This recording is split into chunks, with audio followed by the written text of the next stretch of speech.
Puttaliya, the householder, while walking and wandering for exercise, wearing full dress with parasol and sandals, also went to the grove. And having entered the grove, he went to the Blessed One and exchanged greetings with him. When this courteous and amiable talk was finished, he stood at one side. The Blessed One said to him, "There are seats, householder. Sit down if you like."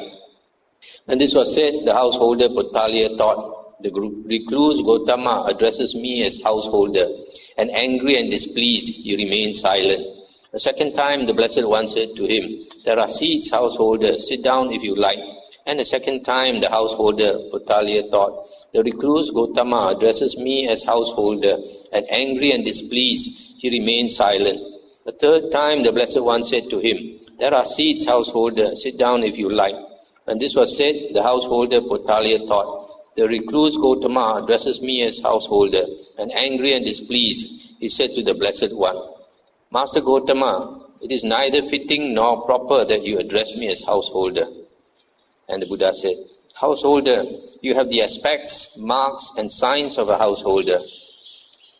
And he said, "Nevertheless, Master Gotama, I have given up all my works and cut off all my affairs." "In what way have you given up all your works, householder, and cut off all your affairs?" "Master Gotama, I have given up all my wealth, grain, silver and gold to my children as their inheritance. Without advising or admonishing them, I live merely on food and clothing. This is how I have given up all my works and cut off all my affairs." "Householder, the cutting off of affairs as you describe it is one thing, but in the noble one's discipline, the Aryan discipline, the cutting off of affairs is different." Stop here for a moment. So this man, like a lot of people, just because he has given up his money to his children, he thinks that he's a renunciant. But as we see later, he still has wives, children, etc., and still enjoying sensual pleasures, etc. What is the cutting off of affairs like in the noble one's discipline, Venerable Sir? It would be good, Venerable Sir, if the Blessed One would teach me the Dhamma, showing what the cutting off of affairs is like in the noble one's discipline. Then listen, householder, and attend closely to what I shall say. "Yes, Venerable Sir," Puttaliya the householder replied. The Blessed One said, "With the support of non-killing of living beings, the killing of living beings is to be abandoned." So it was said, and with reference to what was this said, here a noble disciple considers thus, "I am practicing the way to the abandoning and cutting off of those fetters, because of which I might kill living beings. If I were to kill living beings, I would blame myself for doing so.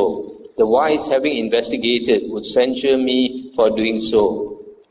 And on the dissolution of the body after death, because of killing living beings, an unhappy destination would be expected.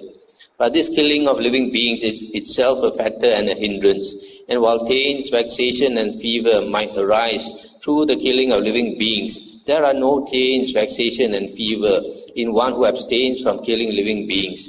So it is with reference to this that it was said, with the support of non-killing of living beings, the killing of living beings is to be abandoned. Similarly, with the support of taking only what is given, the taking of what is not given is to be abandoned. With the support of truthful speech, false speech is to be abandoned. With the support of unmalicious speech, malicious speech is to be abandoned. With the support of refraining from rapacious greed is to be abandoned. With the support of refraining from spiteful scolding is to be abandoned. With the support of refraining from angry despair is to be abandoned. With the support of non-arrogance, arrogance is to be abandoned. So it was said, and with reference to what was this said, here a noble disciple considers thus, I am practicing the way to the abandoning and cutting off of these factors, because of which I might be all those unwholesome things. In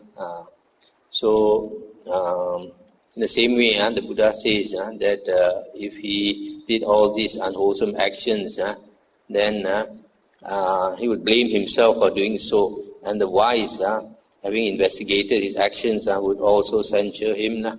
and then on the dissolution of the body after death, an unhappy destination would be expected. These 8 things that lead to the cutting off affairs in the Noble One's discipline have now been expounded in detail.